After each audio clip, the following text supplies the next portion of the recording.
Wow. Saya pertama kali dibayar cuma 20.000. Itu saya klaim itu adalah ide saya. Misalnya 6 tahun yang lalu, saya sempat sakit. Tapi Hari Beng tuh mesti ditemenin, nggak kuat berdiri lama di panggung, nanti takutnya jatuh. Khususnya untuk international wedding, prihatin. Koko Beng. Halo. Koko Hari Beng. Gimana kok? Sibuk apa sekarang Koko? Baik, sehat. Sibuk terapi, sibuk komunitas bisnis, sibuk sosial juga. Kok itu teh semua di luar MC? Iya, Tapi Koko bisa ya kena terapi, kena...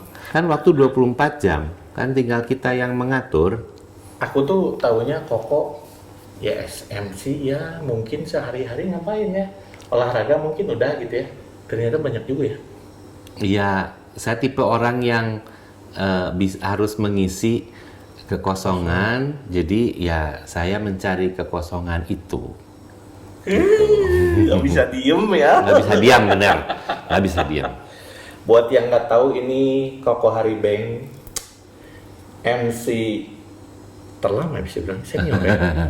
Iya, boleh Banyak dibilang. ilmunya pokoknya. Oke. Kok gimana sih kok dulu bisa diceritakan nggak?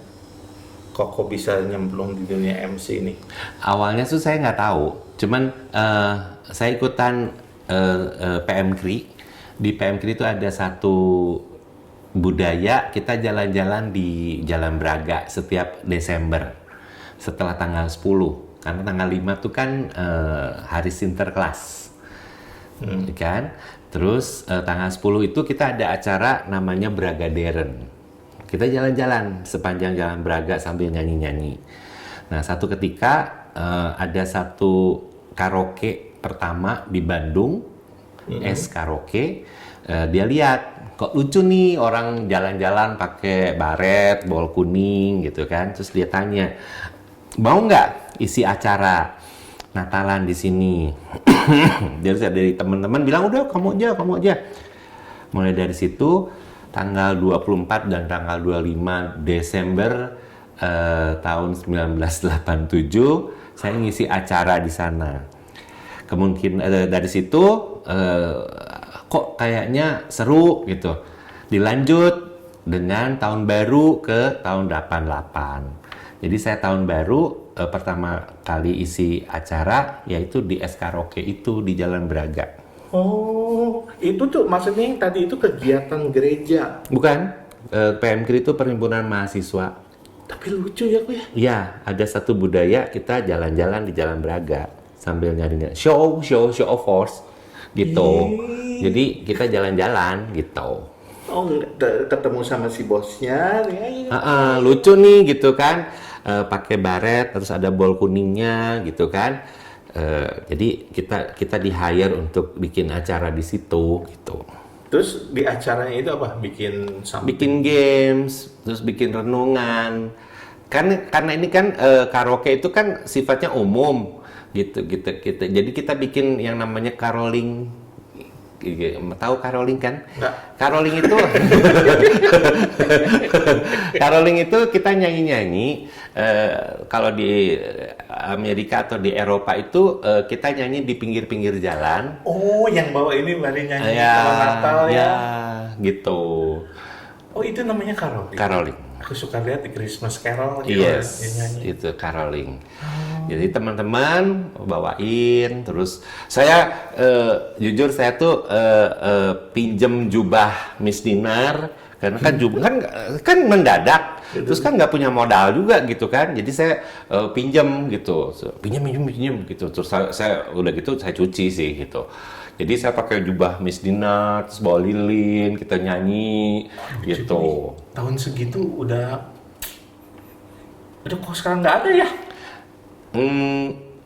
Bukan nggak ada, mungkin kesempatannya belum kali ya, Iya. gitu. Lebih kayaknya ya untuk di gerejanya sendiri atau gimana? Iya, Aduh, itu keren Ada. ya bisa di Braga gitu. ada. Feels Tahun berapa tuh ya? Tahun 90-an, waktu itu caroling kita sempat juga dari rumah ke rumah, ngamen. Dan itu cari duit bener, gitu loh. dan itu laku gitu. Jadi saya punya beberapa teman gitu nyanyi gitu. Kita datang ke rumah-rumah gitu. Jadi gitu. Sebelumnya memang udah konfirmasi nanti mau nggak gitu. Mau gitu. Datang gitu. Kita nyanyi berapa lagu caroling gitu. Dan itu ngamen. Aduh keren Gitu. nih, kayak di Amerika. Iya. Iya. Terus dari situ di karaoke itu Iya. bikin acara terus. Ya, nah terus kan rupanya waktu itu ada kelompok yang memang mau bikin acara juga. Ya saya sebut nggak apa-apa ya kali, boleh? Nggak apa-apa. Oke, ya waktu itu Anthony lihat gitu, rupanya lihat nih si Beng ini ngapain, sampai saya disuruh presentasi. Kamu mau bikin acaranya apa? Kayak gini. Terus gamesnya kayak gimana? Coba peragain gitu. Jadi saya presentasi. Nah, ngeliat itu Anthony, oh, oke, katanya. Lu kok oke? Something new nih. Kan saya bukan karyawannya, dia juga gitu kan. Terus akhirnya Februari 88 tuh saya diminta bantuan loh ya, diminta bantuan untuk launching villa Green Apple Green di Puncak. Jadi launching villa gitu di Puncak. Terus saya dijanjikan ini itu, tapi akhirnya selalu gitulah gitu ya. Nanti gue datang, ternyata nggak datang gitu. Nanti ini enggak. Jadi saya tuh kebingungan gitu. Jadi kalau boleh ngeklaim waktu itu bingung mau launchingnya apa, duitnya kurang, duitnya juga nggak ada gitu ya. Sampai akhirnya waktu itu ada Pak Purba rasanya, manajer operasional situ, Pak ini ada pohon durian, jadi kita bikin spanduk. Saya tuh bikin spanduk ya, kemudian terus pakai cat gitu ya, makan durian sepuasnya. Itu tahun 88 saya di Green Apple Garden Puncak gitu. Terus duriannya habis, apalagi ya rambutan, makan rambutan sepuasnya. Ya seadanya aja, karena memang waktu itu saya nggak dibekali gitu loh, nggak cukup. Satu ketika di situ saya baru belajar, oh namanya entertainment tuh seperti ini ya gitu. Nah saya protes, saya nggak mau nih kayak gini gitu kan. Soalnya kasarnya entertainment tuh ada yang hitam dan putih gitu. Nah hitam itu buat saya kok beban ya gitu, nggak bisa. Sorry, kayak misalnya saya minum tuh saya nggak bisa alkohol. Kenapa? Karena memang nggak bisa gitu, pada dasarnya nggak bisa. Akhirnya saya memilih yang putih, yang nggak ada berisiko tinggi. Makanya masuklah ke dunia wedding. Yang putih Arab. Bening kali ya. Kalau yang putih mah susu. Oh, iya. Udah tuh ke itu yang putih. Iya, jadi saya masuk ke dunia khusus wedding. Gitu. Tahun 88 Februarian lah. Februari Maret. Aduh, masih ngompol. Dia sudah di panggung. Itu di atas panggung. Saya terkenal dengan jas abu-abu. Karena jasnya cuma satu. Itu terus. Kemana-mana pakainya jas abu-abu. Masih ada di rumah. Bikin kok. Iya, bikin jas. Waduh. Gitu. Dulu Legend. Avis Taylor. Satu-satunya. Yang saya mau tanyain, Koko tiba-tiba ada ketertarikan untuk menjadi MC nih, yang tadinya kan cuma nyanyi di jalan. Terus tiba-tiba kan butuh PD kok. Ya, jadi saya itu awal mulanya mungkin sederhana. Saya tuh pengen makan mewah di restoran dan juga di hotel mewah gitu. Terus, aduh apa ya gitu. Saya jujur orang yang sederhana lah. Maksudnya, duit terbatas segala macam gitu kan. Nggak punya duit lah waktu itu. Gitu. Jadi tujuan saya cuma mau makan di restoran atau hotel mewah gitu. Dan akhirnya ya kesampaian gitu. Kesampaian sampai akhirnya blenger juga gitu, suruh makan kayaknya enggak deh gitu. Belajar nggak kok? Nah, sempat masuk ke dunia sweet waktu itu. Ya, terus tahun 88. Tahun 8 ada. Terus akhirnya saya merasa belum nemu nemu path-nya, belum nemu caranya. Waktu itu gagal. Saya merasa gagal. Jadi waktu itu ada yang ulang tahun di Puri Cipaganti gitu. Terus akhirnya mau ajab-ajab sebagian gitu kan. Terus ada makanan berat juga untuk keluarga. Di satu sisi si keluarga pengen lampunya terang. Betul. Tapi anak-anak Yang ajab-ajab nggak masa mau. terang. Nggak mau. Iya. Terus akhirnya dimatiin, anak-anak mulai jogging gitu ya, dansa gitu ya. Orang tuanya, saya mau makan nggak kelihatan, gitu kan. Jadi gimana dong, gitu kan. Jadi ini antara atau yang ulang tahun, jadi bingung. Nah dari situ saya akhirnya mencari dan kebetulan saya dapat satu institut khusus untuk belajar public speaking sama Ibu Teko, namanya Institut Indonesia Perancis. Itu Ibu Teko waktu itu diucapkan sama Remsi. Ya, Iya, dia juga belajar. Ya. Iya. Pertama kali saya ikut dua kali malah. 2 kali karena saya merasa kayaknya kurang nih gitu kan. Jadi saya belajar. Jadi saya yang pertama kali belajar. Bener kok, itu nggak Gitu. bisa diem kok. Dengan Koko merasa ini, waduh, ini kenapa kayak gini? Gua harus apa nih? Oke, jadi sebetulnya intinya adalah ini semua bidang. Kalau kamu mau mencapai hasil yang 100%, prepare, kamu harus lebih dari 120%. Karena itu ada manajemen risiko, ada yang harus dibuang. Oke. Kalau misalnya kamu prepare-nya 100%, hasilnya pasti maksimal cuma 80%. Jadi kenapa saya suka agak sedikit detail, agak sedikit cerewet tentang persiapan, karena itu adalah ada manajemen risikonya. Penting sih kok itu. Iya. Jangan sampai di lokasi baru cari kelimpungan apa nggak ada prepare. Iya, pernah. Saya suruh langsung naik panggung, suruh MC-in, bla bla bla. Hadirin, kita akan lengkapi dengan santap malam. Pihak hotel gini, apa maksudnya gitu ya? Makanannya belum siap. Terus saya kan jadikan badut gitu. Saya mesti ngapain gitu ya? Akhirnya bikin acara, sebelum kita makan, kita acara lanjut lagi potong kue, apa segala macam gitu. Jadi kan orang-orang mau makan sih kecewa gitu kan, lihat lagi gitu kan ya. Nunggu makan gitu kan, belum siap. Kan orang juga pasti kecewa. Sorry kok, berarti sekarang kita ngomongin di zaman itu belum ada yang namanya WO kan? Belum. Yang Belum. ngatur gimana kok? MC.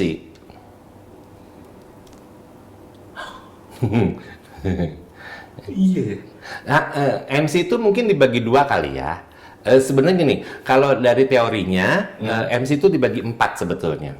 Yang pertama itu adalah pembawa acara. Yes. Oke, pembawa acara apapun, ulang tahun, pernikahan dan sebagainya. Yang kedua itu moderator. Moderator itu berhubungan dengan karya ilmiah, diskusi panel dan sebagainya. Biasanya di kampus gitu ya. Kemudian yang ketiga itu yang disebutnya presenter. Oke. Presenter itu yang berhubungan dengan multimedia. Ya. TV dan sebagainya. Yang satu lagi adalah protokoler. Kira saya sama kok Enggak, protokolnya. beda. Dari cara pembawaannya. Jadi pembawaannya mesti resmi, mesti tegas, gitu. Nah, di wedding protokolernya di mana? Saya harus tahu pengantin masuk lewat pintu mana, di sebelah kiri atau sebelah kanan, jalannya kemana. Pengantin nanti potong kuenya kemana. Jadi nggak bolak-balik. Itu yang dilakukan di protokoler di dunia wedding misalnya gitu. Kemudian presenternya di mana? Nanti kita kalau wawancara itu nggak nutupin si kamera. Itu blocking. Itu blocking gitu kan. Itu yang menolong. Kemudian untuk ya kalau moderator nggak ada, pembawa acara itu ya selalu membawakan acara sesuai dengan rundown yang sudah disepakati, gitu. Ini dari Institut Indonesia Perancis dibagi 4 ini, dan bersyukur saya sudah sudah lengkap lah semua. Percaya sih. Terus itu kalau misalkan dulu ya kok weddingan gimana sih? Nggak ada WO kan ya? Begitu ketemu langsung resepsi, apa yang Koko lakukan? Udah pasti kan gladi resik dulu nih sama Koko ya? Nggak ada. Nggak ada gladi resik. Ari Koko mah tuh kalau misalkan jadi yang ngatur aja intinya. Jadi saya bisa lari-lari. Kalau saya kan detil ya maksudnya. Jadi saya bisa lari-lari. Pengantin datang gitu kan. Saya lari ke pintu. Nanti kamu begini ya. Kamu harus begini ya. Nanti kamu begini ya. Baru berdirinya di sini ya. Nanti kamu jalannya gini ya. Terus saya suka kasih kode gitu. Kalau begini jalannya masih lebih cepat. Tapi kalau begini jalannya pelan-pelan gitu.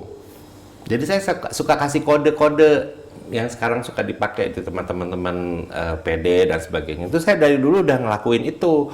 Buruan gitu. Kadang-kadang saya suka minta tolong sama keluarga, jalan cepetin gitu kan, gitu.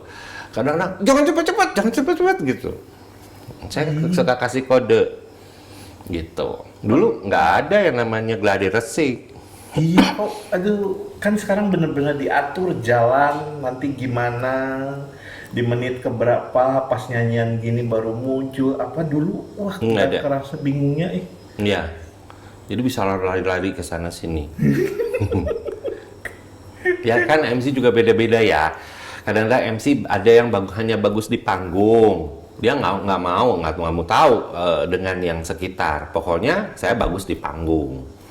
Kalau saya, karakternya, saya ingin semua sama-sama happy. Baik si vendor maupun si penyelenggara pesta. Kalau saya. Jadi ya sudah, saya jibruk juga ya sudah gitu. Itu tahun berapa kok permulaan nyemplung di wedding? Ya tahun 88. MC-nya langsung? Iya. Dulu sendiri atau ikut sama siapa? Sendiri. Wow. Saya pertama kali dibayar cuma 20.000. 88 20.000. Oh, hitung kurs. Ya paling sekarang 200.000 lah. Iya, gitu lah. Terus kok dapatnya 20.000, angpaunya 100.000. Terus saya kan tanya, kenapa dipotong? Ada fee management. Hah? Manajemen dari mana? Kan saya nggak ikutan siapa-siapa gitu, iya. Terus, oke, kan masih blow on, masih on gitu kan. Ya sudah, ngikutin dulu. Kali kedua, kali ketiga, lama-lama, enggak, saya bilang, nggak bisa, nggak ada fee management gitu. Dulu ada kayak gitu? Ada. Dari pihak? Yang ngasih kerjaan. Oh. Komisi. Tapi 80% kan keterlaluan lah. Iya, tuh kan noban. Makanya saya berusaha untuk sendiri, saya launching tentang saya, karena uang saya terbatas, saya bikin kartu nama, ya, kartu namanya dibagi 2. Itu kalau malam-malam saya suka pakai silet gitu ya, dibagi 2. Kartu nama saya dibagi 2. Wow, kok. Waktu itu masih mulai dengan zaman pager, kontak person di rumah, gitu, pakai telepon biasa. Dari situ dapatnya lagi, kalau dulu gimana sih kok orang ngehubungin? Dari mungkin. Gini, kalau dulu kan orang datang itu antara yang mau lihat acara 50%, yang hanya mau makan pulang 50%. Betul. Jadi kan sama-sama 50%. Ya. Saya harus tampil perfect di panggung supaya yang 50% melihat acara itu terpenuhi.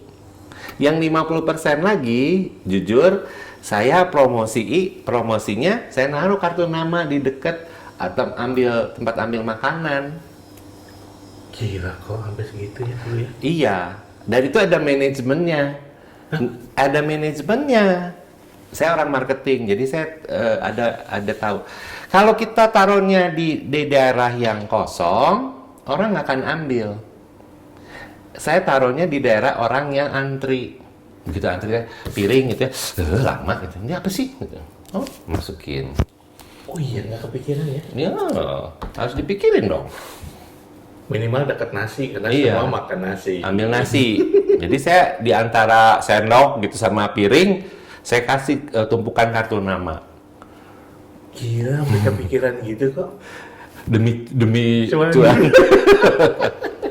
Terus maksud saya yang repeat ordernya itu gimana ini selama zaman dulu? Apakah mouth to mouth atau Yes, yang paling besar itu sampai sekarang juga mouth to mouth ya. Cuman saya sadari pasti ada jenjang lah ya. Di situ saya apa yang sudah saya pelajari saya akan berikan kepada orang lain. Jadi saya ngajar anak-anak mahasiswa. Yuk kamu mau belajar nggak tentang public speaking gitu kan? Modal saya kan dari Institut Indonesia Prancis, dari dulu Kris Biantoro, dari siapa-siapa. Ya saya pernah belajar beberapa itulah tempat gitu kan. Terus saya ngajakin, yuk kamu mau belajar nggak? Gratis, saya bilang gitu. Ayo, saya ajarin. Karena yang namanya ilmu itu terus berkembang, meskipun tetap sama. Makanya saya ngajarin. Kenapa? Itu promosi saya untuk dia bisa mempromosikan saya buat teman-teman yang mau nikah. Dari mahasiswa, iya orang mahasiswa kelas tingkat 2, tingkat 3, udah gitu kan bentar lagi nikah. udah aja nih ada? Di samping itu mungkin 10% saya mulai ngedidik juga anak-anak SMA kelas 3. Kan mereka kan masih kuliah. Kalau yang kecelakaan ya langsung nikah. Nabur benih hebat. Karena butuh duit. Kalau dulu mulai adanya WO muncul tahun berapa sih Pak? Waduh, WO kayaknya muncul tahun 90-an kali ya. Saya nggak tahu persis. Pameran udah kan? Pameran pertama yang saya ikuti dari Bandung Bridal Group itu tahun 88. Saya kebetulan panitia pertamanya juga di situ bagian publikasi dan acara. Gitu. Sampai nginep tuh di bawah panggung gitu ya. Karena kadang udah nggak ada waktu. Gitu. Jadi pameran pertama kebetulan saya ikut. Bahkan dulu Yucian aja masih jadi sekretaris. Dulu di kepalanya tuh Pak Herman, Melprin, ada Tante Yonas, ada Atoy, gitu. Itu tim acara. Ya, saya bagian acara karena waktu itu kan tahun 88 itu Anthony tuh bikin acara aerobik. Waktu itu kan mau masuk ke Persani ya, Perhimpunan Senam Indonesia. Jadi harus bikin kompetisi. Salah satunya itu The Tuckers twin kembar aerobik dari Amerika. Kita pakai 2/3 ballroom horizon karena waktu itu yang paling mewah saat itu horizon. Jadi 1/3 horizonnya kosong dipakailah untuk pameran. Gitu. Itu pameran pertama. Nah, kemudian tahun 89 diperbesar, kita pakai 1 ballroom. Gitu. 1 ballroom. Nah, terus udah gitu mulai berkembang lagi.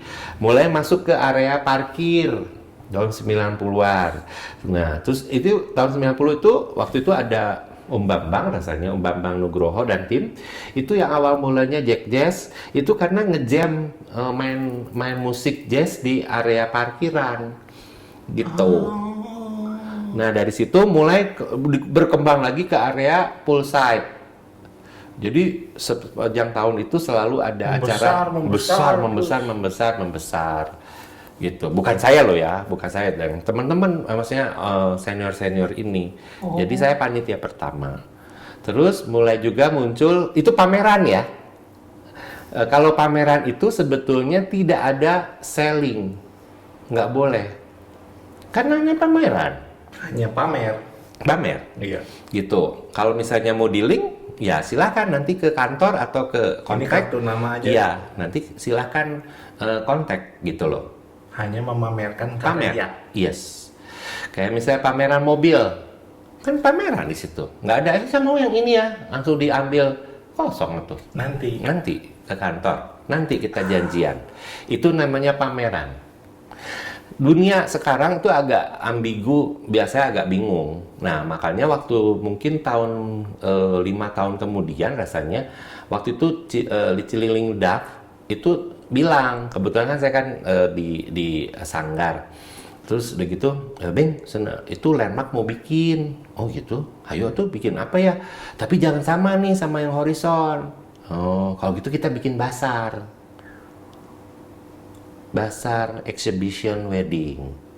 Nah, landmark itu boleh jualan. Jadi saya mau pameran baju, boleh nih. Boleh jualan. Jualan kue, boleh jualan. Itu disebutnya basar. Gitu. Dari situ mulai berkembang lagi, teman-teman bikin ada wedding bell, ada yang lain gitu. Jadi itu membesar tiap tahun, membesar.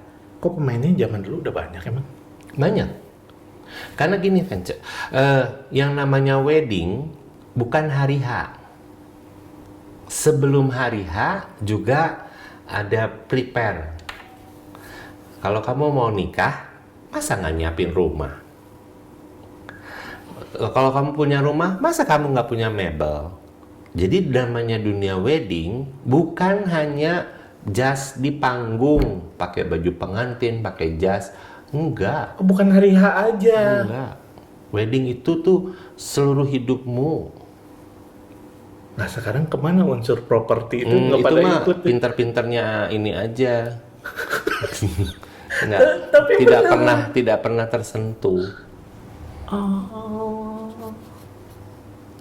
Kalau untuk Koko sendiri, MC waktu zamannya Koko ini udah ada siapa aja nih kok? Waktu itu ada Anthony, kemudian ada Om siapa itu gitu ya, lupa. Jadi nggak ada, maksudnya kalau khusus untuk di dunia wedding kayaknya sih sedikit pemainnya gitu. Nah terus mulai muncul yang penyanyi jadi MC gitu. Nggak tahu lah, gitu ya, penyanyi, kayaknya kesempatan nih ngomong-ngomong, jadi MC. Kalau saya kebalik, MC dulu, baru nyanyi. Gitu. Kenapa Beng nggak mau nyanyi? Nggak dibayar. Iya, namanya. Beda job. Jadi saya enggak sih gitu. Terus begitu itu bikin di landmark pasar, kayak bazar gitu ya. Itu mulai banyak yang lebih khusus wedding kah? Ya, ada banyak, ada beberapa juga teman-teman MC juga udah mulai ada segmentiknya gitu. Tapi jangan ya dari situ berkembang. Saya juga kerja salah satunya di Yonas Foto. Kita bikin PPFJ. Apa tuh? Pelatihan foto. Dulu zamannya peralihan antara yang manual pakai film ke digital. Sebelum itu saya masuk. Gitu. Kok teh pernah? Pernah. Nah, karena yang ngajar untuk orang dewasa banyak, saya ke anak-anak. Ke anak-anak. Jadi saya bikin program khusus untuk fotografi anak. Gitu. Nah, sekarang pertanyaannya, ini fotografer udah banyak. Lulusan PPFJ Yonas itu berlimpah. Mau apa? Kalau hanya cuma moto wedding. Makanya kita yang gerasak-gerusuk. Kita bikin pre-wedding. Tahun 90-an. Itu. Kita bikin yuk pre-wedding. Jadi heboh. Gitu. Jadi ada statement kalau mau wedding harus pre-wedding. Setiap tahun ini kan lulusan makin lama makin banyak. Udah pre-wedding, wedding, apalagi post-wedding. Masih terus berlanjut nih. Lulusannya makin banyak. Lahannya apalagi? Dari pre-wedding, wedding, post-wedding, after melahirkan dan sebagainya. Anniversary ya mahun. Anak kecil, anaknya yang anak usia berapa hari itu enggak hari berapa hari itu dipeletak-peletuk. Jadi itu karena kita udah ke jebol tuh banyak fotografer bagus PPFJ. Nah saya khusus bagian anak sebenarnya. Nggak nyangka ya? Jadi waktu itu kan nggak semua orang anak itu mau menggambar, bisa menggambar, tapi dia tahu warna, tahu komposisi, segala macam. Jadi kita menceritakan sesuatu dengan foto, gitu. Dan tekniknya itu pasti beda sama orang dewasa. Kalau orang dewasa, ayo foto, gitu. Kalau anak-anak jangan foto, karena kan masih pakai film. Jadi setiap itu harus ada momen tertentu. Misalnya tentang komposisi, ada kiri kanan mesti seimbang, gitu ya. Dijelasin dulu. Kalau orang dewasa, ayo foto, ayo foto. Kalau anak-anak baru dijelasin sedikit, habis kak. Iya tuh. Jadi tidak ada foto. Ceritanya gini dulu. Oke, baru foto. Hanya 2 kali. Kan baru pakai film dulu. Satu row paling berapa? 30? 12. Iya, 12. Kesini-sini ada yang 30 berapa. 36. Iya. Sekarang mah Iya. Itu peralihan antara yang pakai film dengan digital. Setelah digital, ya saya kan nggak punya uang, jadi nggak bisa beli lagi kamera yang baru gitu, jadi mundur. Koko tuh dulu ini ngomongin bisa ngajarin, ya ini fotografi ya berarti. Iya. Terus ngadain bikin bahasa. Ari dulu basicnya apa Koko teh? Basicnya butuh duit. Edan. Kenapa? Saya juga sambil kerja. Dulu pertama kali saya kerja itu kan di Campina Ice Cream cabang. Oh ya Campina. Gitu. Masih ada sekarang? Masih. Nah, dari Campina saya dapat gaji bulanan sebagai admin. Kurang dong. Saya kan harus membiayai kuliah dan rumah gitu kan kasarnya. Jadi saya kurang. Uang yang bisa dapat cepat, mudah, halal masuk ke dunia entertainment. Kuliah sorry di mana kok? Saya di FISIP Unpar. Oh yang gue yang penasaran SMA Ya. di mana? Di Santa Maria. Oh Jimmy salah. Dia bilang Satangel lah. Bukan, saya di Santa Maria. Tapi aku nyangkanya Koko Aloy loh. Bukan. Di Santa Maria itu prediksi saya setelah lulus SMA tuh saya kerja. Makanya saya ngambil istilah dulu bon A, bon B, hukum dagang, mengetik dan sebagainya. Bon A, bon itu akuntansi kalau sekarang. Karena setelah itu kemungkinan saya tuh kerja gitu. Dan saya sudah ditawarin pekerjaan akuntan di Lampung saat itu. Terus kebetulan dapat kuliah gitu kan. Jadi akhirnya saya ya udah kuliah gitu kan. Nah, ijazah saya kan banyak nih, gitu. Terus apa yang bisa dilakukan? Saya tuh ngelesin akuntansi, gitu. Nah, sambil ngelesin akuntansi, akhirnya saya ngelamar kerja di Aloysius sebagai guru akuntansi. Ketemulah Pak Survan Ipran. Ngapain kamu? Mau kerja Pak Sur, nggak jadi guru. Oh, kamu masih muda. Ya, tapi kan saya punya ijazah. Wah, kalau gitu kamu ikut saya, katanya. Bantu saya. Bantu apa Pak Sur? Nggak ngerti waktu itu kan, akhirnya suruh bantu Yayasan Aloysius gitu. Makanya iya waktu itu saya pernah ngeliput yang reuni 93 ya loh. Udah ketemu Koko ya kan? Iya pernah. Kira saya tuh jadi Komeng Aloy juga. Bukan. Ternyata Santa Maria. Santa Maria. Terus kok dari selama ini ya 80-an sampai sekarang pernah ada pengalaman apa nih yang tidak pernah bisa dilupakan kok? Tentang? MC. Oh, MC. Jadi sebetulnya saya pernah jenuh. MC kok gitu-gitu, maksudnya acara kok gitu-gitu aja gitu kan. Ya akhirnya saya berkreasi. Tapi saya punya basic. Contoh, mungkin yang sekarang yang orang selalu bilang biasa, prosesinya biasa gitu kan. Itu saya klaim itu adalah ide saya. Biasa dalam arti? Misalnya cowoknya di depan pelaminan, ceweknya dari pintu dijemput, dikasih bunga, kemudian gitu. Itu tahun 90-an. Saya ngambil itu dari kitab Kejadian. Oke, pertama kali Tuhan menciptakan Adam atau Hawa atau Adam dan Hawa? Adam. Kemudian pada waktu tidur, Tuhan menciptakan Hawa melalui tulang rusuknya. Akhirnya menjadilah si Hawa. Jadi pertama kali yang saya present itu adalah si Adam, pengantin laki. Yes. Kemudian Tuhan menciptakan pasangannya si pengantin si perempuan. Ditandai dengan pemberian bunga. Bunga itu adalah simbol tanggung jawab, simbol kehidupan. Jadi hand bouquet itu tuh hati-hati loh, jangan salah kaprah loh. Itu tuh simbol. Jadi di wedding tuh banyak simbol. Simbol untuk kehidupan. Saya akan menghidupi kamu dengan memberikan hand bouquet itu. Oke, maka dibawalah ke pelaminan. Gitu. Itu pertama kali saya dimarahin sama pendeta. Susah. Saya siang tadi saya sudah berkati, kamu pisahin lagi. Lah, saya kan cuma ngikutin kejadian itu.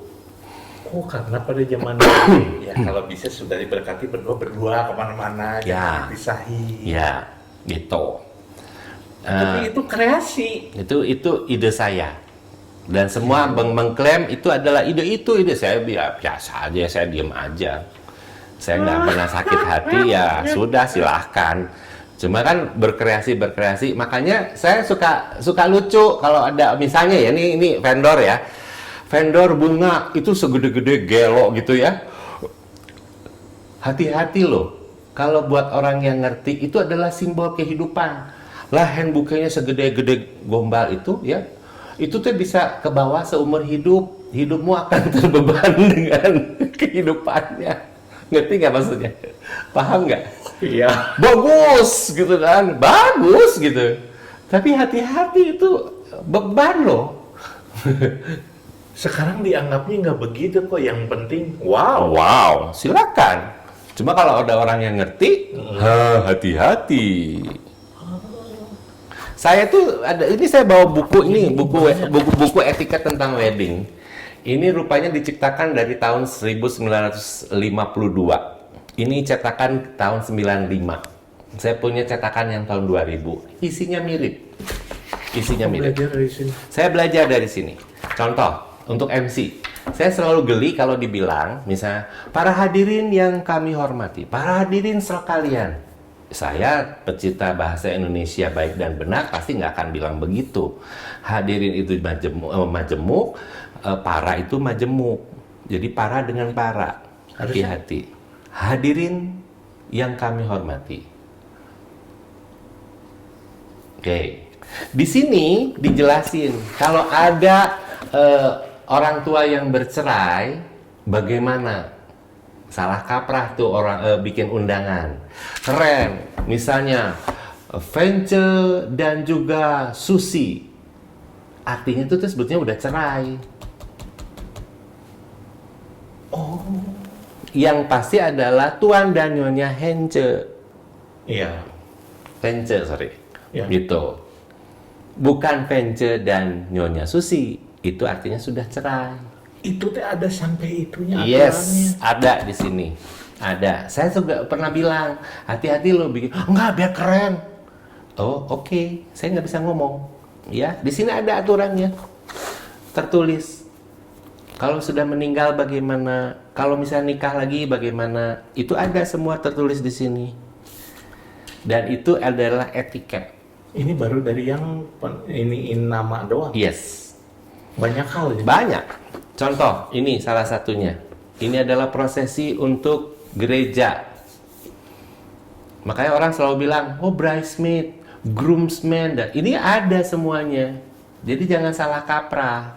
Ini adalah tentang Christian Church, ya. Ini ada yang disebutnya kasarnya kalau istilahnya mah Yahudinya lah gitu ya, Yahudi Church gitu. Ini ada semuanya. Sampai altar, pendeta semua. Posisinya di mana itu ada. Dan saya selalu biblis atau selalu ada bukti, ada teorinya.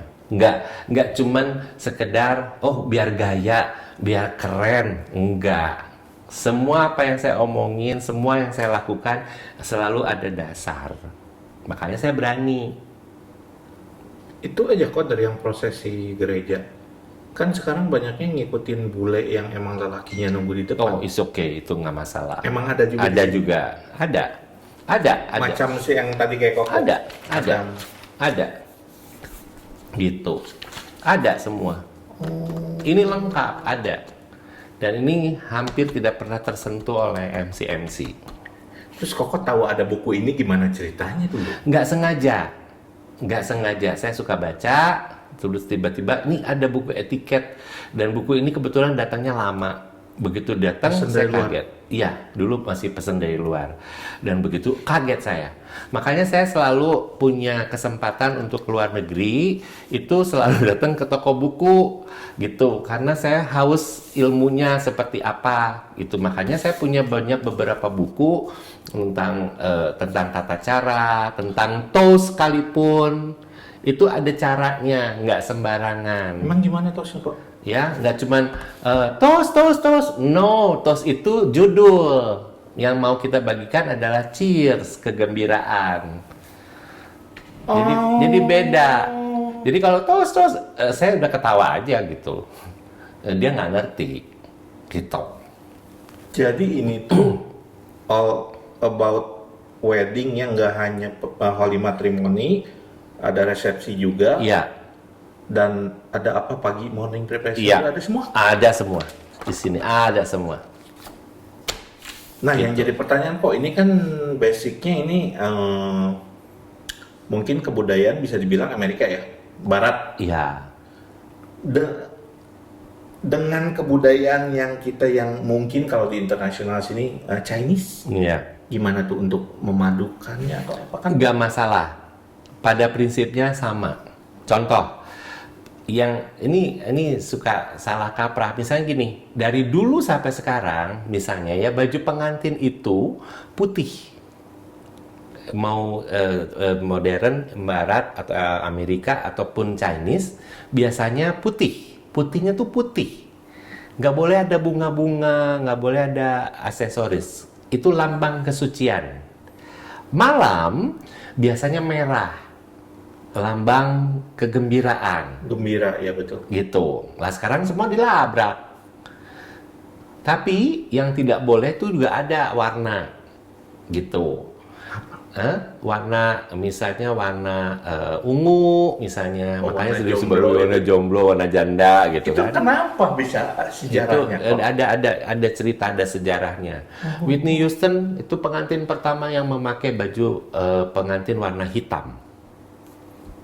Yes. Itu break the rule atau gimana? Itu terobosan. Dan memang diperbolehkan, gitu. Jadi itu ada pelajarannya sendiri itu tentang warna, gitu. Tapi untuk ini kan seiring berjalannya waktu, ini teh makin dilupakan nih kok. It's okay ya. Banyak Ya. pengembangan. Ya, Yang seperti yang Ko Jimmy bilang juga harusnya Sanggit tuh nggak seperti zaman sekarang. karena mungkin perubahan zaman ya. Kalau dulu kan rumah tuh kan jadi simbol power, kemudian harga diri dan sebagainya. Kalau sekarang kan mungkin rumah kecil-kecil, nggak menampung jumlah besar, jadi bisa dilakukan di hotel atau di restoran. Tapi ingat, yang selalu menjadi itu adalah etiketnya kalau menurut saya. Etiket. Jadi meskipun sekarang Sanggit, yang harus dilakukan adalah si pengantin atau keluarga pengantin perempuan itu adalah tuan rumah. Ya, Etiketnya kan dia harus menyambut. betul. Jadi dia harus prepare datang duluan. Lah sekarang kadang-kadang suka datang telat. Etiketnya mana gitu. Ya, jadi budaya Sanggit itu yang dari cewek menyambut cowok. Betul. Oh. Karena masuk ke rumah cewek. Oh. Gitu. Ya, itu yang sering dilupakan. Terus masalah foto. Yang masalah foto yang kalau Sanggit yang difoto duluan pihak laki, pihak perempuan. Itu ada. Ada etiketnya. Jadi tamu dulu yang di apa istilahnya disuruh foto. Iya kan etiketnya gitu kan? Oh. Jadi tapi karena mentang-mentang saya adalah penyelenggara pesta, saya duluan. Oke, gitu kan? Nah itu nggak bisa disalahkan karena etiket. Ya berlaku juga ujung-ujungnya kan Iya, udah banyak faktor macet lah atau apa, jadinya kadang ada yang suka telat, nah apa ya, jadinya. Iya, tapi balik lagi, kita kan mau bikin pesta. Kalau faktor telat atau faktor yang lain, ya itu kan bisa dikesampingkan. Betul. Gitu. Jadi balik lagi tentang attitude. Kemudian tentang budaya, sebetulnya saya alami juga budaya-budaya karena saya suka kunjungan juga gitu ya. Nah, tentang budaya Chinese misalnya, itu tuh memang macam-macam, tapi ada benang merahnya. Dan itu dikembalikan kepada budaya keluarganya. Budaya orang Kek beda, budaya Hokian beda. Nah, si orang Hokiannya sendiri di daerah apa juga beda, gitu. Jadi nggak bisa dipukul sama rata, tapi semuanya mirip, gitu. Balik lagi ke etiket, gitu. Itu ada unsur politisnya loh, gitu. Jadi itu ada ininya, tata caranya. Wih gila ya. Rame sih kok. Gua baru tahu gini. Saya senang di dunia wedding karena banyak ngulik. Contoh, tahun 87 tuh saya udah bikin essay, bikin buku tentang kue pengantin. Kok pernah bikin? Yes, tahun 87. Harus dibawa kok. Udah lapuk kali. Kue pengantin dari dulu sampai sekarang itu simbol kebersamaan dua manusia yang jadi satu. Lah, tahun 90-an kan udah mulai tuh banyak yang palsu kan? Ya. Gitu. Lah, baru juga merit sudah mulai dengan palsu. Makanya saya suka berkreasi. Karena itu sebuah simbol, saya bikin simbol. Misalnya, contoh waktu itu pernah bikin, Willy waktu itu pernah awuk. Iya, Nah, pernah dibikin Pakai kayak tumpeng. Gitu kan, pakai awuk, dipotong. Hati-hati loh, itu juga ada simbol. Kalau tumpeng dipotong, itu atasnya buat apa atau buat siapa? Buat biasanya yang punya hajatan. No. Sebetulnya teorinya tumpeng yang di atas itu dipersembahkan kepada Tuhan. Jadi ditaruh lagi. Baru yang kedua, baru untuk si penyelenggara atau yang dituakan. Kalau sekarang kan nggak dipotong demi gitu kan. Lebih ke yang pertama motong siapa sih sekarang? Gitu. Harusnya etiketnya nggak gitu. Kenapa bentuknya gitu juga? Simbol gunung, simbol Tuhan. Oke, kemudian simbol yang lain. Saya pernah bikin origami. Karena si pengantinnya suka origami. Jadi saya bikin origami. Yang burung itu. Bisa burung atau apa, simbol kebersamaan. Jadi ditempelin bareng-bareng. Udah ada aja kok. Udah nggak ada. Simbol waktu itu dengan pasir. Jadi ada satu vas, keluar orang tua laki mewarnai masing-masing, papa, mama mewarnai yang lain. Jadi dia ngasih pasir warna-warna sesuai dengan keinginan dia. Kemudian orang tua cewek mewarnai juga si pengantin cewek. Nah, cewek dan pengantin laki dan pengantin perempuan juga punya warna masing-masing. Misalnya warna biru, warna merah. Kemudian ditutup dengan pasir putih sebagai tanda mereka bersatu. Dan itu simbol pasir. Itu dulu ada kok prosesi itu. Ada. Gue nggak ngalamin. Kasian deh. Gue cuma puring champagne gitu doang. Puring itu kan sebetulnya budaya Amerika. Iya. Gitu. Dikembangkan untuk memberikan berkat kepada yang bawah. Nah, yang gue pengen tanyain kalau kue motong, cara motong pasti ada dong. Ada. Sebetulnya sama seperti filosofi orang Jawa sebetulnya. Dari atas ke bawah, dari kecil menjadi besar. Tapi kalau yang dari bawah ke atas? Nah, itu sebetulnya budaya Chinese yang nggak mau turun ke bawah biar hokinya naik. Ya maksud gue gini kok, kalau yang barat bikinnya kayak gini, tapi dengan Chinese ini, oh nggak bisa di gua mah nggak bawa hoki nih gini-gini. Ya. Misalkan ada aja yang ngomong, ngapain lu pakai putih, putih berkabung, kudu berwarna. Ya, memang. Ada aja kan? Kok? Ada. Di budaya-budaya tertentu, misalnya bunga.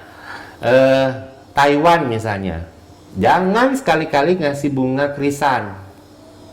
Jepang juga kalau nggak salah. Kenapa? Bunga krisan itu khusus untuk bunga yang meninggal. Tapi kan biar bagus, murah juga gitu kan.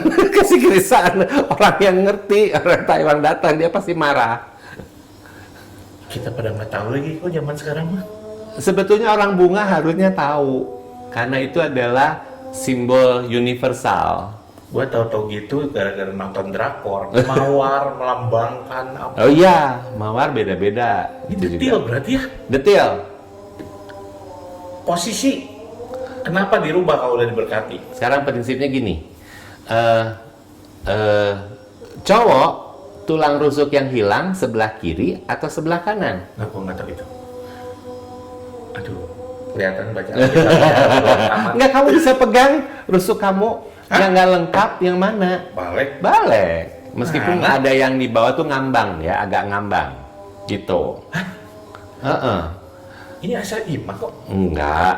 Oh, kalau gitu kamu nggak punya pasangan. Masuk lagi. Terus gimana ini artinya?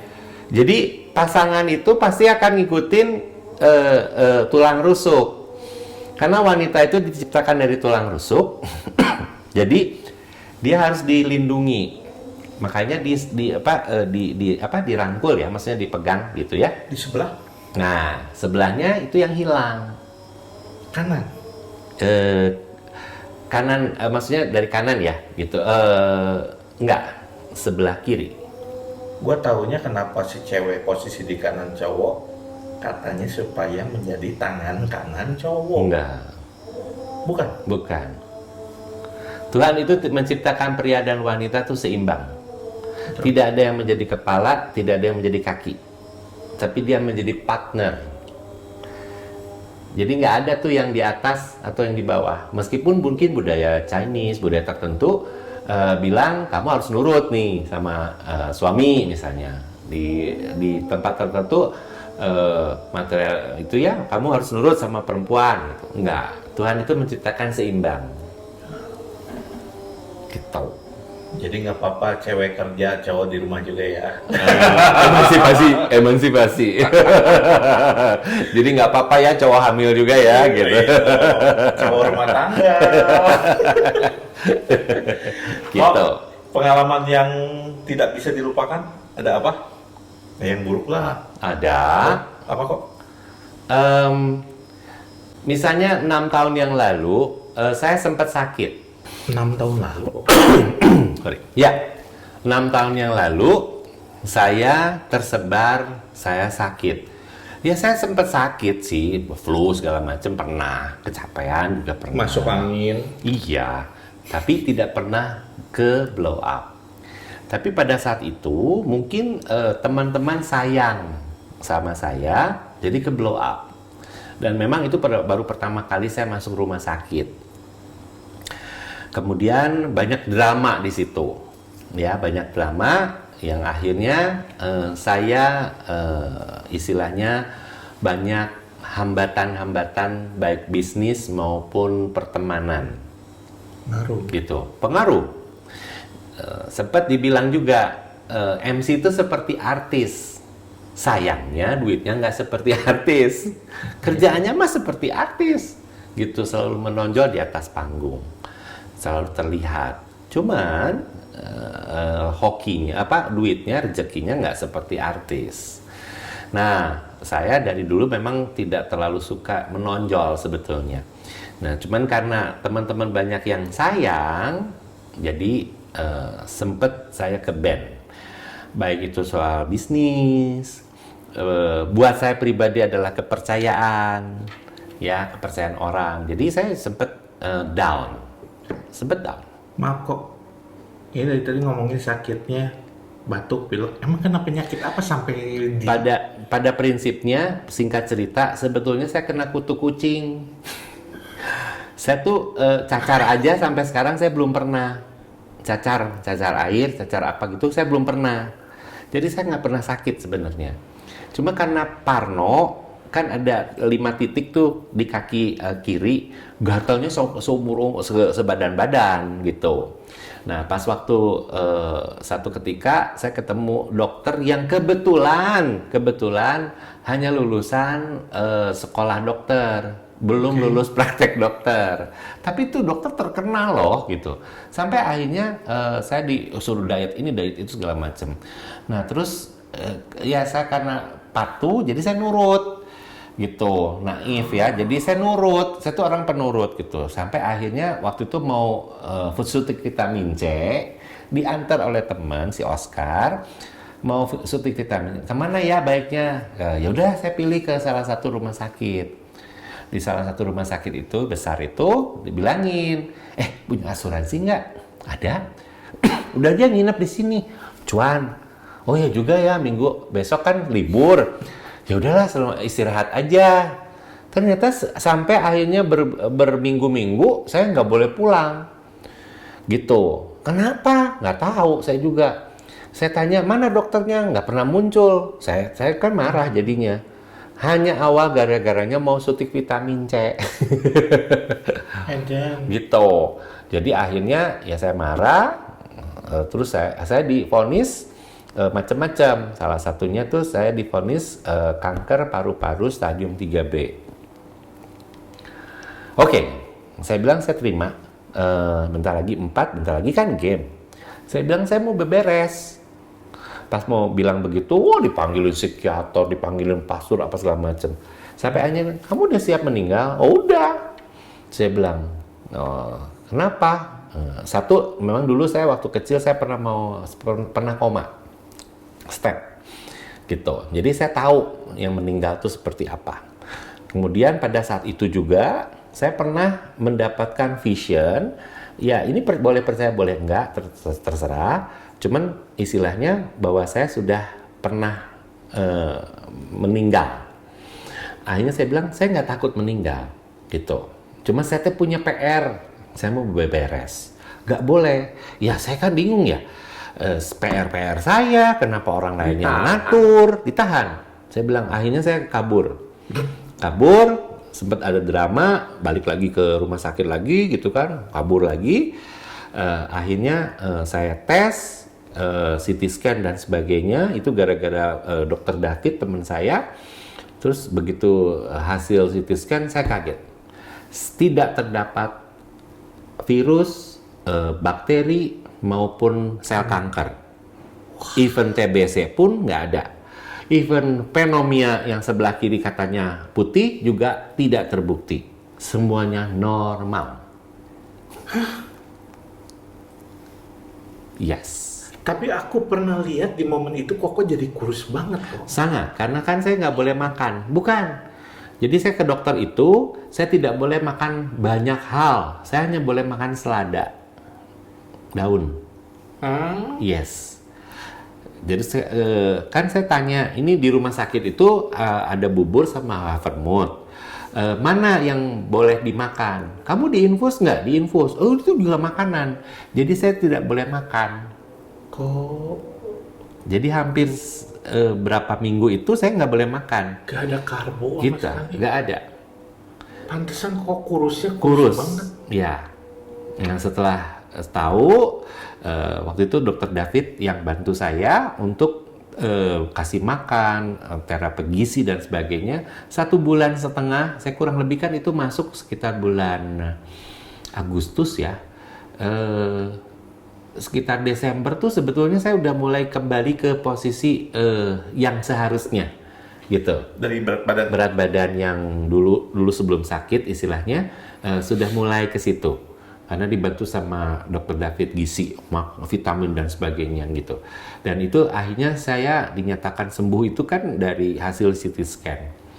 Dan itu dampaknya luar biasa. Pasti. Gitu ya, baik dampak soal keuangan, dampak kepercayaan yang saya berat. Karena saya percaya sama orang, ternyata orang itu memanfaatkan saya. Ada orang yang juga ingin mungkin iri dengan saya, menganggap saya sudah meninggal. Terbukti gini, ada orang tua nih, Ini ada buktinya, ada saksinya. Kasihan, pengen di MC-in sama Hari Beng. Oh ya boleh. Ini WO nih, WO yang saya bidani. Boleh, tapi Hari Beng tuh mesti ditemenin. Nggak kuat berdiri lama di panggung. Nanti takutnya jatuh. Maksudnya mungkin baik. Jadi orangnya, ngapain juga gue pakai Hari Beng. Udahlah Hari Beng mah istirahat aja di rumah. Saya sempat marah. Saya kesel. Saya marah. Tapi dari situ saya belajar. Percuma saya marah-marah juga. Sampai teman saya dokter Ronald bilang gini, kamu tuh mau konferensi pers? Artis bukan, siapa bukan gitu kan. Malu juga kali ya mau bikin konferensi pers. Saya bilang udahlah. Saya berusaha mengikhlaskan. Saya marah. Saya diam. Diam itu ada 3 hal loh. Yang pertama karena situasinya tidak memungkinkan, karena nilai-nilai orang yang mau saya kasih itu tidak punya nilai pada orang lain, makanya saya diam.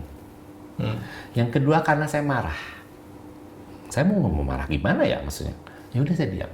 Yang ketiga kalau saya diam mau mendengarkan orang yang sedang berbicara.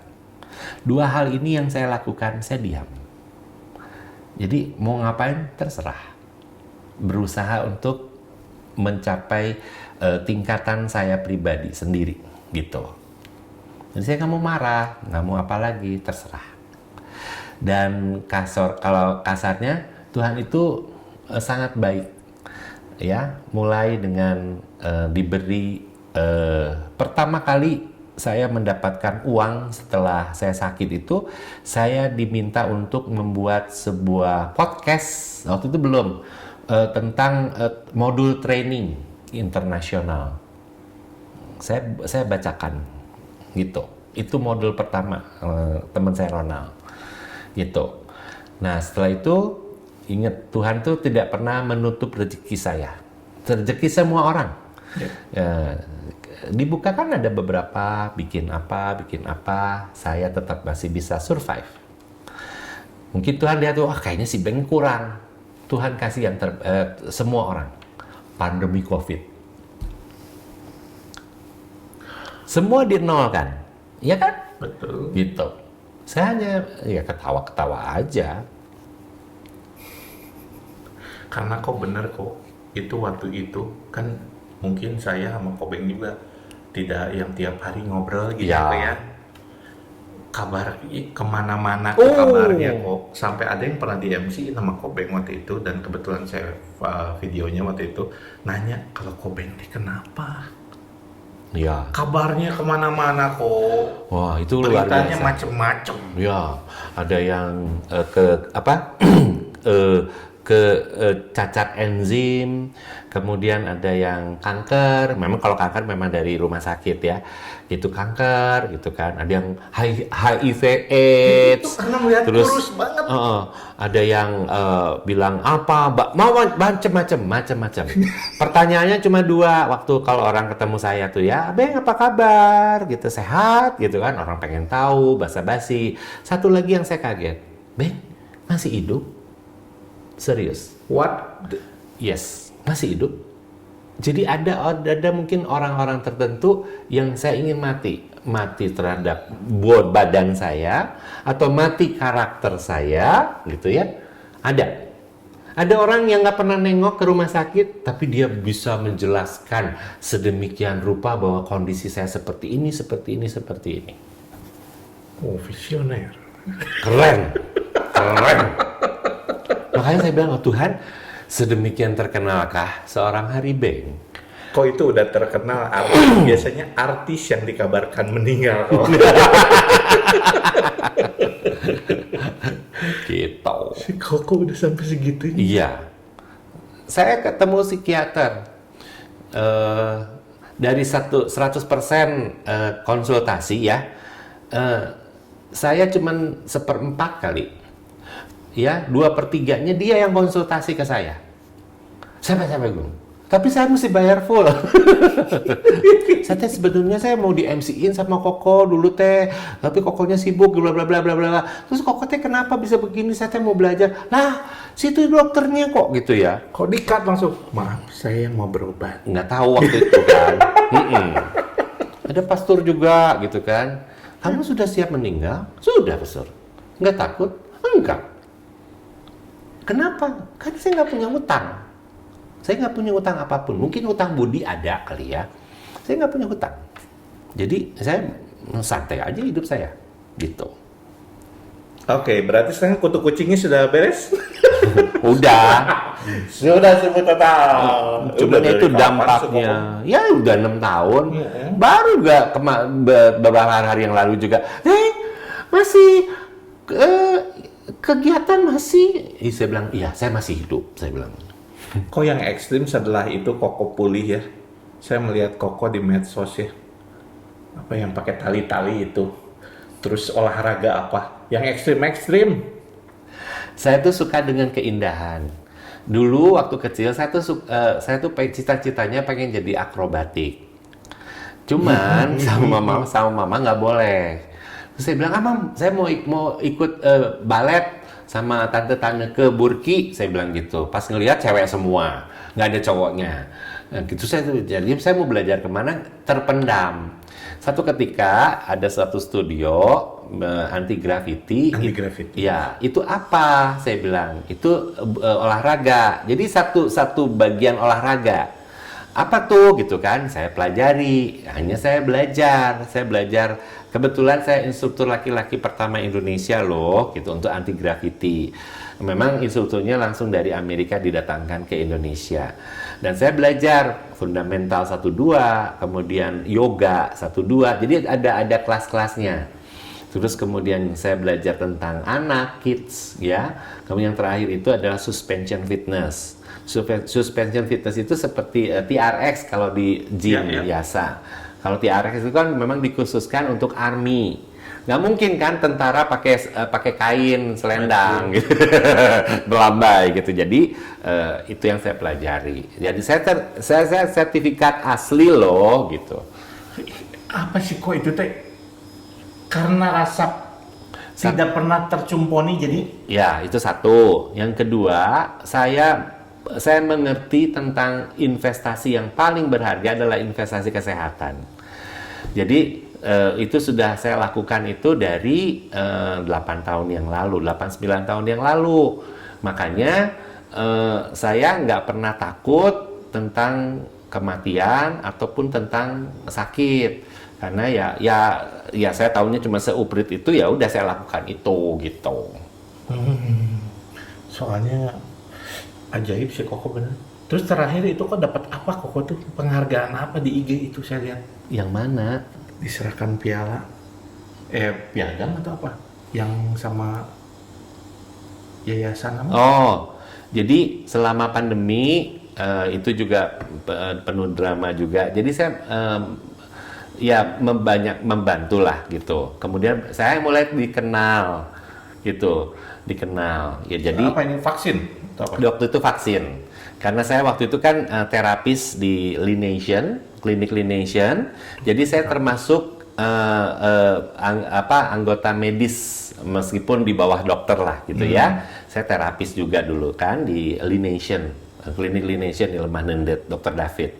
Nah, saya kebetulan dapat vaksin pertama kan. Maksudnya vaksin duluan gitu, setelah dokter, perawat, saya dapat vaksin gitu. Jadi saya tahu nih prosedurnya. Itu saya pelajari. Kemudian waktu itu masyarakat Tionghoa peduli mau bikin vaksin. Kemudian saya terlibat di situ. Kemudian juga donor darah dan sebagainya. Jadi saya banyak membantu di sana. Nah kebetulan akhirnya saya kesorot gitu, maksudnya. Kamu marganya apa? Oh saya marganya Chen gitu kan. Jadi orang tahu. Padahal saya sebetulnya tidak mau sebutin gitu, saya tuh orang yang nggak mau cari posisi juga. Kemudian dihargai, kebetulan sama Pak Herman dihargai, pokoknya ada apa si Beng, apa si Beng gitu kan, ya udah Ya, saya menghormati itu. Terus diminta, kamu mau nggak bantu di sini? Bantu apa? Yang bisa saya bantu apa? Jujur saya mungkin uang nggak punya banyak. Saya nggak mungkin seperti orang-orang nyumbang sekian puluh ribu, sekian ratus atau sekian puluh juta gitu kan. Gitu. Yang saya punya hanya tenaga. Pak Kairam bilang gini, ada dua manusia. Ada orang yang bisa nyumbang uang saja. Ada orang yang bisa menjumbang karya. Nah, salah satunya yang saya tertarik itu adalah Museum Museum Etnis Tionghoa Indonesia. Karena di situ banyak hal-hal yang saya kok nggak tahu karena ditutupi oleh pemerintah, oleh masyarakat gitu. Dan ternyata setelah itu baru saya, oke. Jadi saya semakin pede. Dulu contoh, saya itu paling minder kalau mau masuk perguruan tinggi karena saya etnis Tionghoa, sipit, mungkin rada belok kali ya, gitu. Nah, saya tuh minder karena itu bukan wilayah saya, bukan jatah saya. Ternyata yang mendirikan ITB ya, itu sebagian itu orang Tionghoa loh. Betul. Gitu. Terus yang bangun gedung sate, viaduk, gedung Merdeka, itu orang Tionghoa loh, orang Bandung, gitu. Jadi, ternyata kontribusinya terhadap Indonesia cukup banyak. Ya, saya baru tahu karena saya nggak pernah dapat pembelajaran itu. Contoh, lagu Indonesia Raya diciptakan oleh W.R. Supratman. Betul. Tapi pertama kali yang menyiarkan siapa waktu zaman Jepang? Mr. Ang, dia tuh seorang wartawan. Salah-salah dia bisa dibunuh oleh pemerintah. Tapi dia menyiarkan itu. Gitu, dan itu tidak tersebar. Gitu. Jadi ternyata saya lebih bangga seorang warga negara Indonesia, kebetulan etnis saya Tionghoa. Gitu. Nah, kemarin diberi satu tugas. Saya sendiri belum tahu tugasnya apa. Gitu. Apa itu penghargaan itu? Terima kasih telah tugas. Gitu. Keren. Tugas dari marga, tugas dari yayasan. Gitu. Marga Cem masuknya. Ya, setan saya. Saya juga Cem. Ayo bantuin. Dipakai. Bener ya? Bukan, saya Hokian maksudnya. Tapi kok Cem? Iya, ada beberapa, ada Hoknya. Aku juga Cem. Iya. Pakai. Ya, tapi saya mah Hokcia. Hokian. Mama Hokcia, Papa Hokian. Nah, apa artinya? Saya tuh dari kecil udah mandiri. Jadi saya mencari nama sendiri. Jadi saya pakai nama Hari karena waktu itu ada Pangeran Hari. Gitu. Kalau Koko bikinnya sekarang jadi rada mirip-mirip sama teman kita kok. Iya, kalau nggak pakai banknya gitu ya. Hari Tan. Ya, ada Heritan. banyak hari. Banyak hari. Kok masuk ke pertanyaan kok? Aku sempat pengen nanya ke Koko. Boleh. Kok gimana melihat wedding zaman sekarang? Prihatin. Khususnya untuk international wedding. Prihatin. Saya selalu bilang dari awal. Misalnya gini, WO itu bukan babu. WO itu organize, profesional, tapi bukan babu. Tapi dilakukannya ada beberapa WO dulu, itu seperti babu. Kamu mau apa? Mau minum? Saya kasih minum. Kamu mau pergi kemana? Saya jemput. Itu ada. Servis, katanya servis. Apa bedanya sama babu? Saya tidak mendeskripsikan soal sebuah profesi ya, enggak. Tapi yang namanya WO itu adalah organize. Wedding organizer. Yes, mengorganize, profesional. Tapi ada juga WO yang sekarang saya pernah lihat itu mulai dari agent.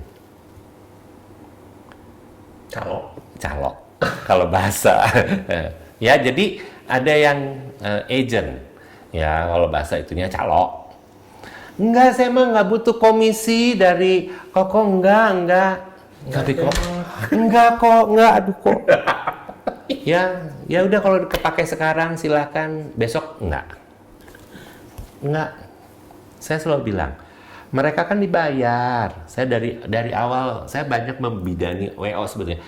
Mereka tuh kalian tuh dibayar secara profesional. Semua pengeluaran, semua jerih payah keringatmu itu sudah ada nilainya. Tidak boleh mengambil hak orang. Contoh, dulu kan sempet nih rame. Saya bisa kasih nih foto atau video ke Koko ya, gitu. Saya minta 10%. Gitu kan? Terang-terangan kok. Ya, kadang-kadang sangat lembut. Aduh, WO sekarang kan mulut manis, gitu kan? Tapi 10%.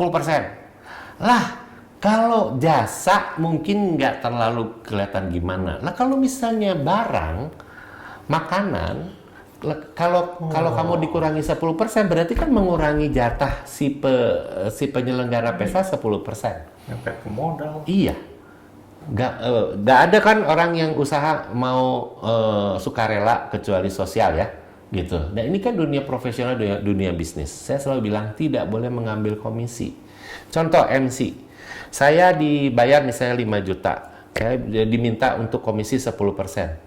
Ya oke lah gitu ya, demi persahabatan dan sebagainya. Tapi buat apa sih 500.000 gitu kan? Makan 2 kali juga habis gitu. Makanya saya waktu itu selalu bilang tidak ada komisi-komisian. Yang kedua, servis itu tergantung dari budaya atau warna sebuah WO. Jangan disamaratakan. Nah, yang saya prihatin itu sekarang perang harga. Yang saya ingin berikan edukasi adalah karya, jasa atau produk. Kalau produk mungkin bisa kelihatan ya. Jasa itu harusnya punya nilai yang tinggi. Jangan direndahin. Betul. Sekarang ini saya lihat semua dipepet karena kebutuhan pengen dapat duit. Karena yang kedua, karena kebutuhan pengen popularitas. Harga berapapun diambil. Kemarin saya dapat info, MC yang ngakunya 8 juta nih, 2 juta diambil. Prihatin. Jadi, gue pernah ingat sih omongan Koko yang kita harus bisa menghargai diri kita sendiri ya. Iya, betul. Cuman selama ini kok saya kebenturnya sama ya nggak bisa nyalain vendor, ujungnya jadi ya klien udah punya stigma semuanya. Udah Betul. emang kuduna murah sana. Jadi kita dijajah oleh para pengantin. Kadang-kadang suka gitu loh, udah diaduin loh. Iya. Kalau misalnya kamu nggak mau ya silakan sini ngasih segini kok. Di sini dapatnya ini. Silakan diadu. Jadi kita dijajah. Harusnya itu nggak win-win solution. Yang namanya kreativitas itu sebetulnya tidak ternilai. Kalau saya ngomong soal MC ya, sebetulnya MC itu harusnya bisa berkembang, punya kreasi. Waktu zamannya tahun 88 itu, kita pernah bikin prosesi pakai gajah, pakai helikopter, muncul dari air, berjalan seperti Yesus di air, itu saya pernah lakukan. Wah, langsung ditiru sama ini yang Glacier Rich Asian. Ada tekniknya sebenarnya dulu teh ya gitu. Terus saya pernah bikin acara prosesi itu kabaret. Saya pernah bikin prosesi itu akrobatik. Jadi sian bukenya itu masih sederhana sih sebenarnya. Sian bukenya itu pakai sling. Dulu tahun berapa ya? Mulai dengan efek. Saya pertama kali, saya mengembangkan efek. Ya, dulu pertama kali yang di Bandung tuh Terry. Nah, saya kembangin sama Daniel waktu itu. Juga sama almarhum Chandra sebenarnya. Cuman karena Chandra yang lebih berkarya, kita serahin ke Chandra. Yeah. Itu banyak yang nggak tahu sebetulnya.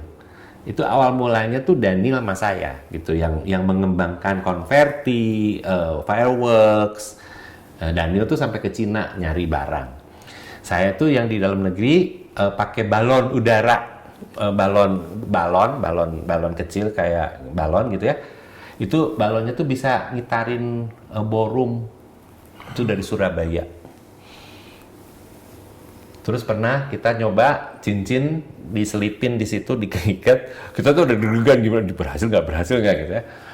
Si pengantin lagi berhadapan, si balon udaranya muncul. Cincinnya dilepas, balon udaranya pergi. Saya pernah bikin pameran foto. Waktu itu yang nikah orang fotografer, saya bikin pameran. Ya kayak galeri ya. Galeri foto.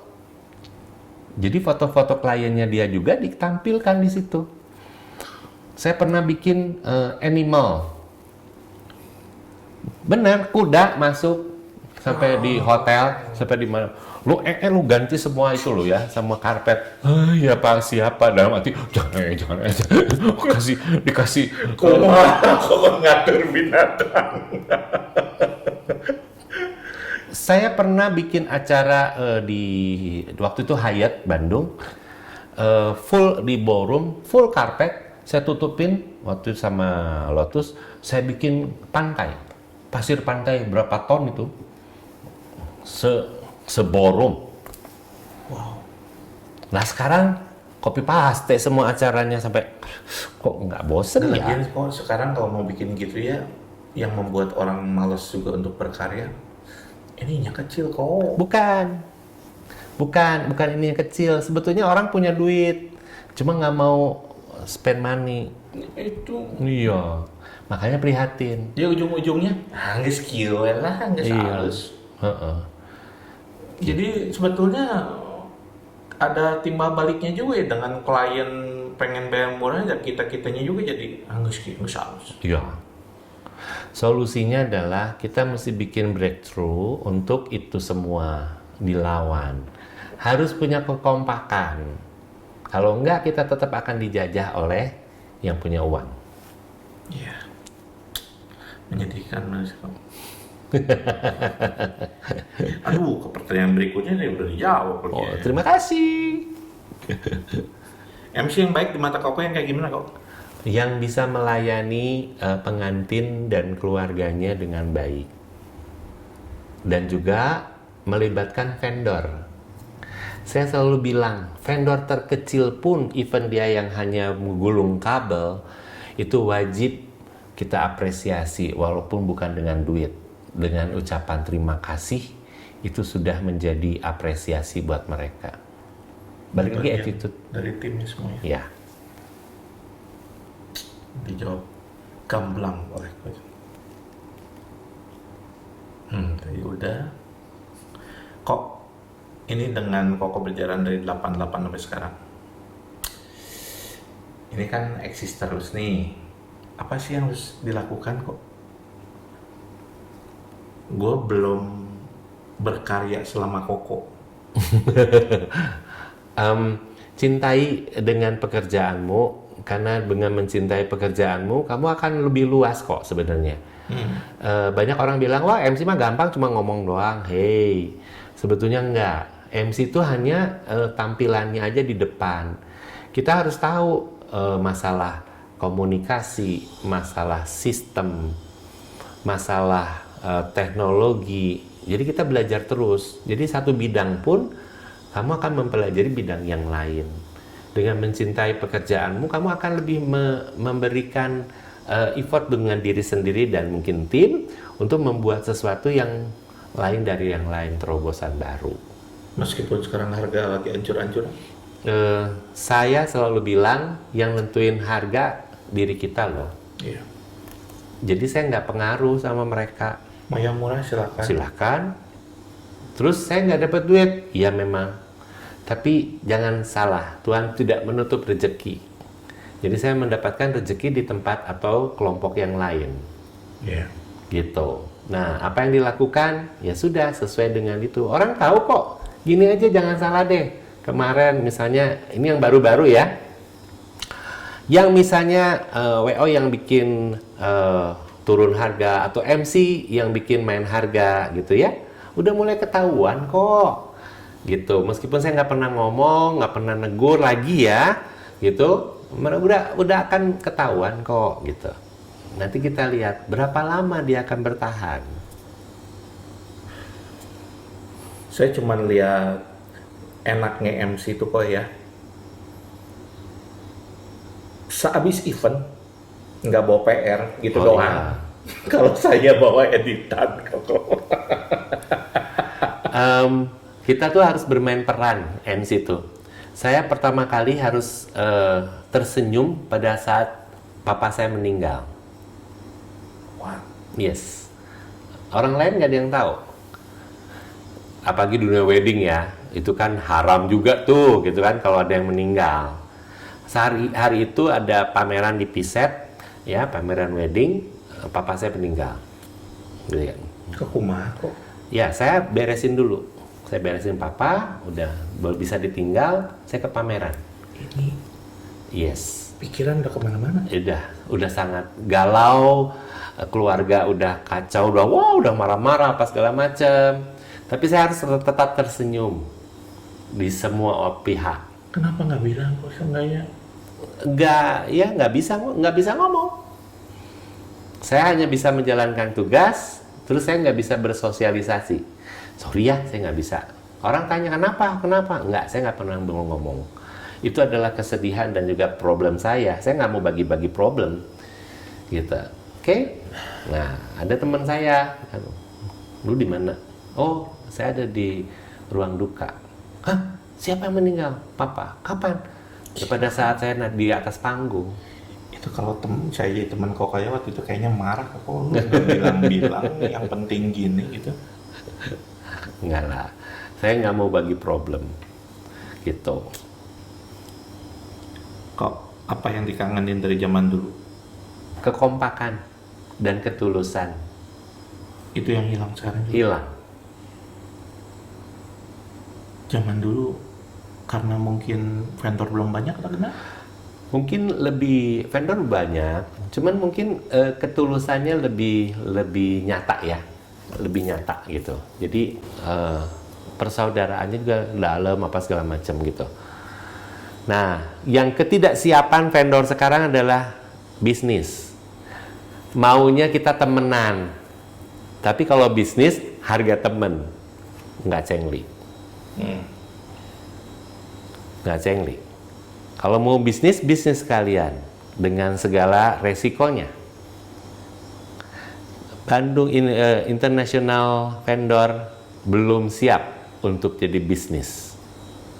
Kita teman, tapi kita juga harga teman, nggak bisa. Bisnis is bisnis. Oke, ayo mau bisnis boleh. Gitu. Jakarta kayaknya nggak deh kok. Jakarta maksudnya? Yang nggak kayak Bandung gitu. Oh ya enggak. Jakarta, Surabaya, even Semarang pun udah beda. Iya. Gitu. Aduh. Ya diharapkan dengan makin kesini juga, gue harapin makin kompak sih. Karena yang gue sadari selama ini nggak bisa cuma jalan sendiri doang kok. Kudu barengan ya. No, harus ada kompetisi. Harus ada kompetisi. Gimana? Selama cuman monopoli, selama cuman warnanya sama, nggak akan berubah. Adain pesaing. Yes. Oke. Bukan makin jadi kubu-kubuan. Tidak. Enggak. Kalau itu mah wajar-wajar aja, juga kubu-kubuan. Gitu. Tapi kalau dilihat karakter orang Bandung, sebetulnya enggak. Harus ada pesaing. Dengan pesaing, kita akan fight. Kita akan bergerak lebih maju lagi. Thank you banget Kobe. Sama-sama. Terima kasih sudah datang ke sini. Iya, Chan. Masukannya. Selalu dapat sesuatu kalau ngobrol sama Kobe. Ayo, thank you.